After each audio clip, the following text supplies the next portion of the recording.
The smell of roasted turkey and Mom's famous green bean casserole filled the dining room, but the warmth I'd always associated with Thanksgiving felt conspicuously absent.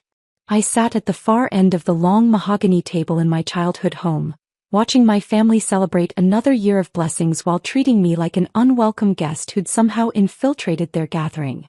My stepmother Linda was holding court at one end, describing her latest charity luncheon to my half-sisters Rebecca and Amanda.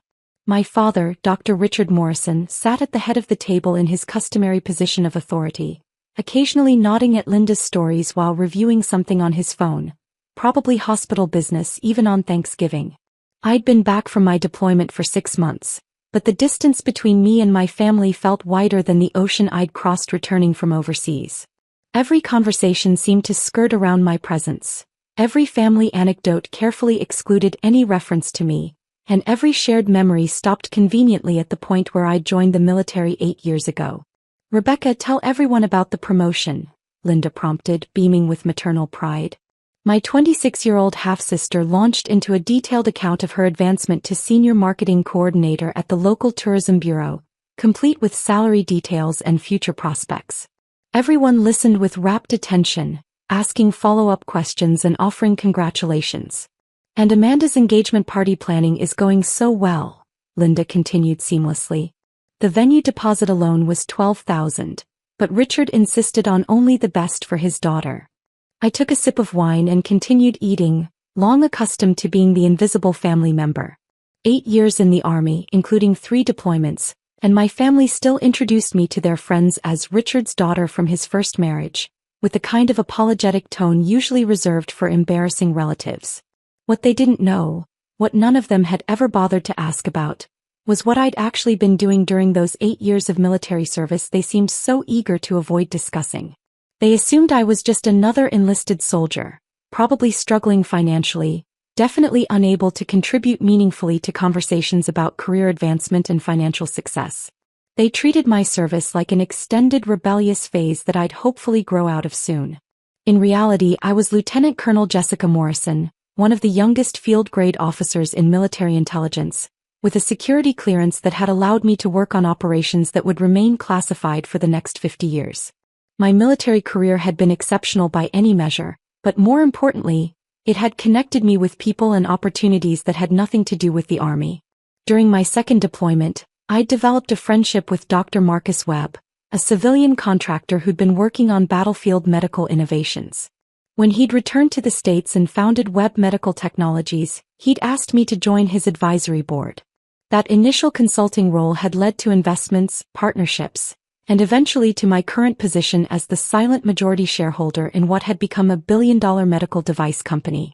My family had no idea that the little side projects I'd mentioned working on during leave periods were actually patent applications for revolutionary trauma care equipment. They didn't know that my modest apartment near the base was modest by choice, not necessity. They didn't know that I could have bought their house 3 times over without affecting my investment portfolio. Most importantly, they didn't know that I'd been the anonymous benefactor behind numerous charitable initiatives that had directly benefited my father's hospital and, by extension, his career. "Dad's been so busy with the new cardiac wing," Rebecca was saying. "The dedication ceremony is next month, and everyone's calling it the crowning achievement of his career." Dr. Morrison smiled with the kind of professional pride that had defined my childhood. $25 million in private donations. "I never thought we'd reach that goal, but sometimes the universe provides exactly what you need when you need it." I almost choked on my wine. The universe, that had provided exactly what he needed, was sitting 6 feet away from him, invisible as always. The anonymous donation that had made the cardiac wing possible, $15 million that had appeared through a complex charitable foundation structure, had come from my personal accounts. The additional $10 million in matching funds that had mysteriously materialized when the project faced cost overruns had also been mine. For 2 years, I'd watched my father bask in the glory of securing the largest private donation in the hospital's history, accepting accolades for his fundraising abilities and vision for the future of cardiac care. The local newspaper had run a profile calling him the miracle worker who made the impossible possible. The hospital board had given him a substantial bonus for his exceptional development work. All of it built on money I'd provided anonymously because I'd wanted to see him succeed, because I'd been proud of his medical career, because I'd thought that maybe, if the project was successful enough, he'd find a way to include me in his pride. Instead, I'd watched him accept credit for my generosity while continuing to treat me like a disappointing afterthought at family gatherings. The dedication ceremony is going to be beautiful, Linda added. Richard's been asked to give the keynote address about the importance of community support and private philanthropy.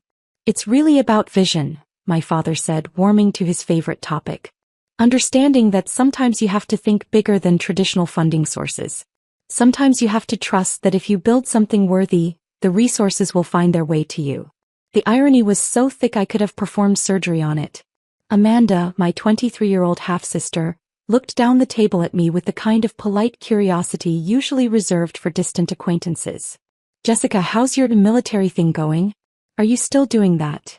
Before I could answer, Linda jumped in with her characteristic tact. I'm sure Jessica has her own plans for the future. Not everyone is cut out for traditional success. The silence that followed was filled with the kind of awkward energy that suggested everyone was thinking the same thing but was too polite to say it out loud. That's when my father stood up, his wine glass in hand, and delivered the coup de grace. You know what? He said, his voice carrying the authority that had made him such an effective hospital administrator. I think it's time we addressed something that's been bothering me. The table went quiet, everyone sensing that something significant was about to happen. Jessica, I appreciate that you've made time to join us today, but I have to be honest. This is family time. This is a table for people who've built something meaningful with their lives, people who contribute to society in substantial ways. I felt my chest tighten, but I kept my expression neutral. I think it would be better for everyone if you found somewhere else to spend your holidays. Somewhere more appropriate to your current circumstances. The words hit like a physical blow. Around the table, I saw Rebecca looking uncomfortable, Amanda staring at her plate, and Linda nodding with approval. You don't belong at this table, he concluded, sitting back down with the satisfied air of someone who'd finally said what needed to be said. Family only.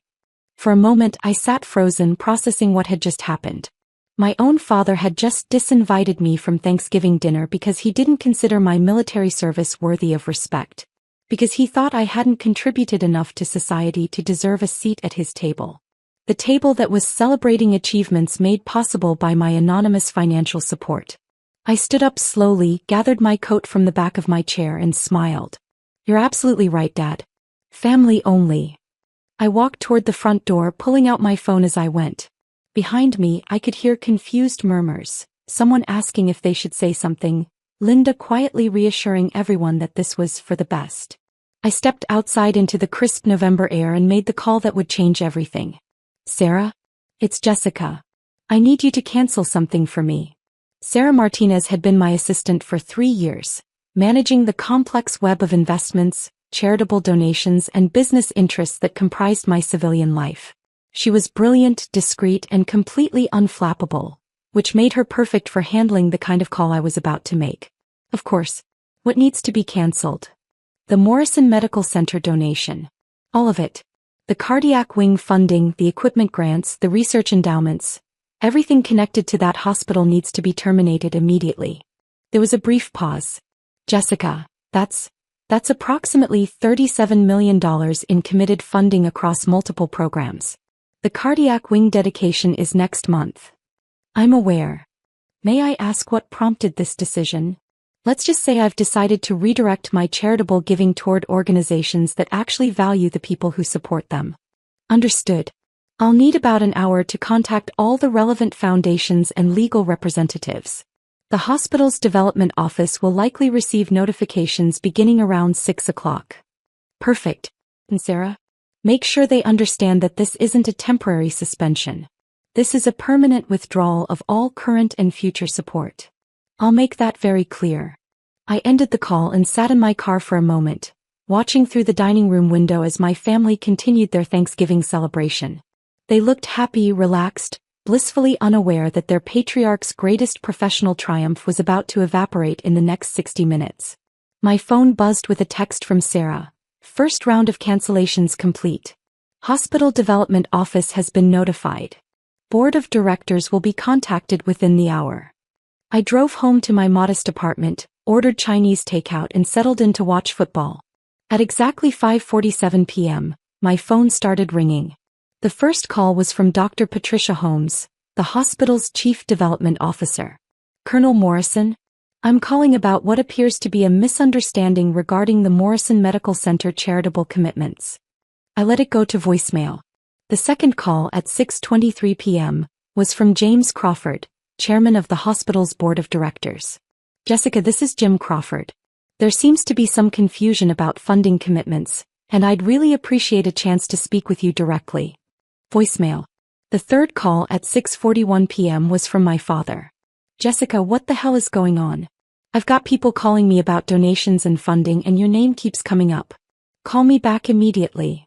I answered that one. Hi, Dad. What is this about donations? Why are people calling me about you and the hospital? Oh, that. I decided to redirect my charitable giving toward organizations that actually value the people who support them. Your charitable giving? Jessica, what are you talking about?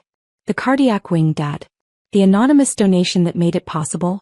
The matching funds that covered the cost overruns? The equipment grants, the research endowments, the entire foundation of your greatest professional achievement? That was all me. The silence on the other end of the line stretched for nearly 30 seconds. That's impossible. Is it? Is it impossible that the daughter you just dismissed as unworthy of your family table might have accomplished something meaningful with her life?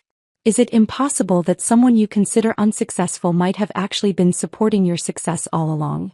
Jessica, I don't understand. Here's what you need to understand, Dad. For 2 years, I've been anonymously funding projects at your hospital because I was proud of your work and wanted to see you succeed. I've watched you take credit for securing donations that came from my personal accounts. I've listened to you give interviews about your fundraising abilities while standing behind money I provided. But how? Where would you get that kind of money? Turns out 8 years of military service, particularly when combined with good investment decisions and successful business partnerships, can be quite lucrative. Who you? I could hear him breathing heavily on the other end of the line. Jessica, listen. If there's been a misunderstanding about tonight. There's been no misunderstanding. You made it very clear that I don't belong at your family table because I haven't contributed enough to society. So I've decided to make sure my future contributions go to people who actually appreciate them. But the cardiac wing, the dedication ceremony is next month. I'm sure you'll figure something out. You're very good at making the impossible possible, remember? I hung up and turned off my phone. The next morning, I woke up to 47 missed calls and 63 text messages. The local newspaper's website had a breaking story. Major funding crisis threatens Morrison Medical Center's new cardiac wing. The article quoted several unnamed hospital sources discussing the sudden and unexpected withdrawal of major private support that was threatening to halt construction just weeks before the scheduled opening. I made coffee, read the news coverage, and called Sarah. Good morning, Jessica. I assume you've seen the media coverage. I have. How bad is the hospital's situation? Significant. Without your funding, they're approximately $18 million short of what they need to complete the cardiac wing as planned. The board held an emergency meeting last night. Dr. Morrison has been asked to explain how this happened. And what's he telling them? According to my sources, he's claiming he had no idea the anonymous donor was his daughter, and that the funding withdrawal appears to be related to a personal family matter.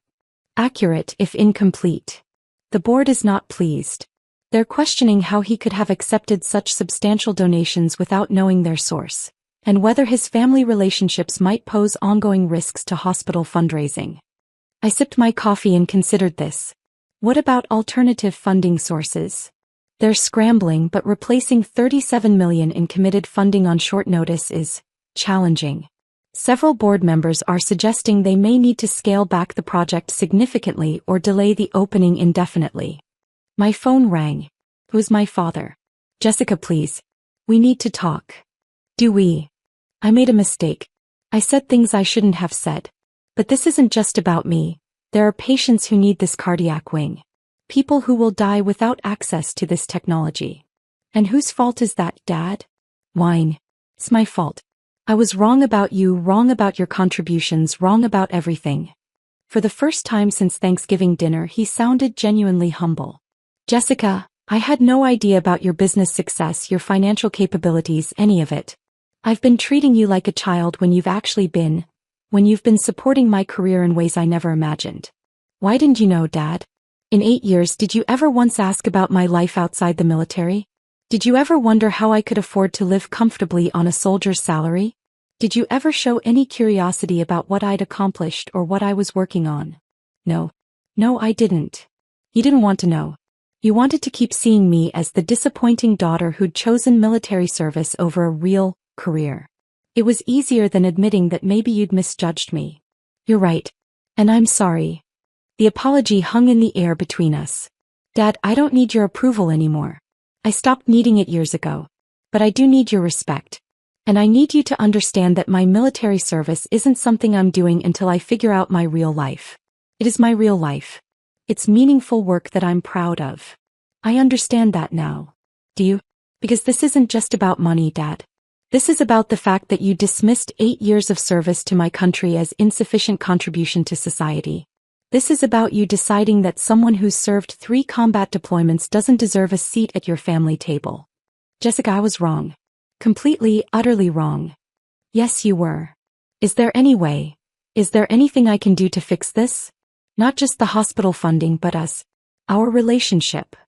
I considered his question carefully. Maybe. But it starts with you acknowledging publicly that your daughter is Lieutenant Colonel Jessica Morrison, a decorated military officer who's served her country with distinction. It starts with you being proud of what I've actually accomplished instead of disappointed that I haven't accomplished something else. I can do that. And it means treating me like an adult family member whose choices deserve respect, even if they're not the choices you would have made. Yes. And Dad, if we rebuild this relationship, it's going to be based on honesty. No more anonymous donations, no more allowing you to take credit for my contributions. If I support the hospital in the future, it'll be openly as your daughter, and you'll acknowledge that support appropriately. Of course. I looked out my apartment window at the city where I'd grown up, the city where my father had built his medical career, the city where I'd soon be starting a new chapter of my own. Here's what I'm prepared to offer. I'll restore the cardiac wing funding, but it's going to be public this time. The dedication ceremony will acknowledge Lieutenant Colonel Jessica Morrison as the primary donor. The wing will include a memorial to military medical personnel who've served in combat zones. And you're going to give a speech about the importance of recognizing service in all its forms. Jessica, yes.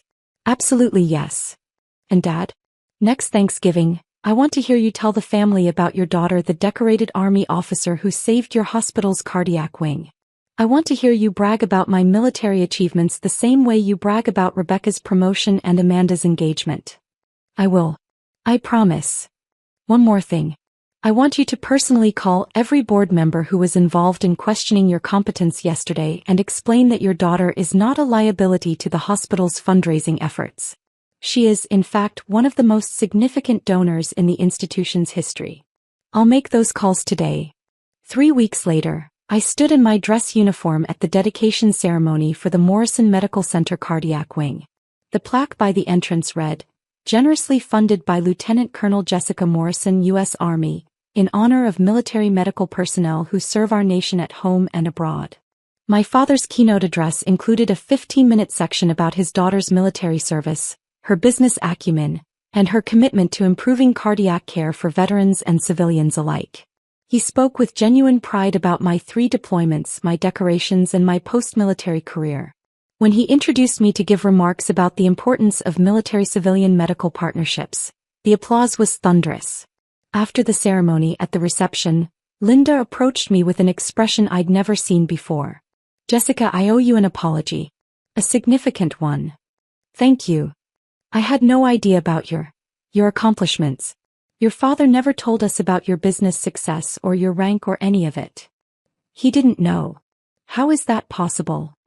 He never asked." She nodded slowly. "That's going to change.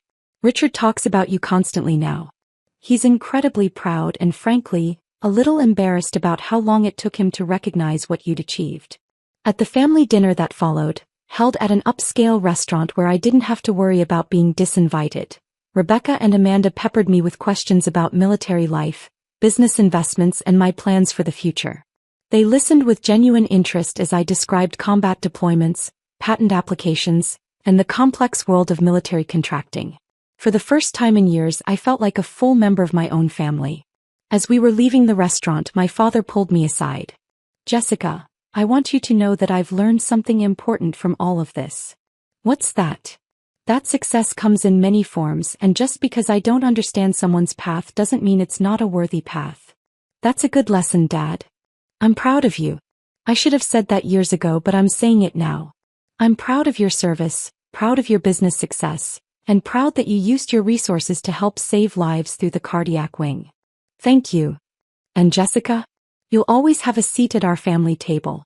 Always." As I drove home that night, I reflected on how a single phone call had transformed not just my father's career prospects, but our entire family dynamic. Sometimes the most powerful thing you can do is not reveal your strength, but withdraw your support until people realize what they've been taking for granted. The cardiac wing opened 2 months later and has since saved hundreds of lives. My father was promoted to Chief Medical Officer. And every Thanksgiving since then has included a toast to our family's hero, Lieutenant Colonel Jessica Morrison. Turns out I did belong at that table after all. I just had to teach them how to see it.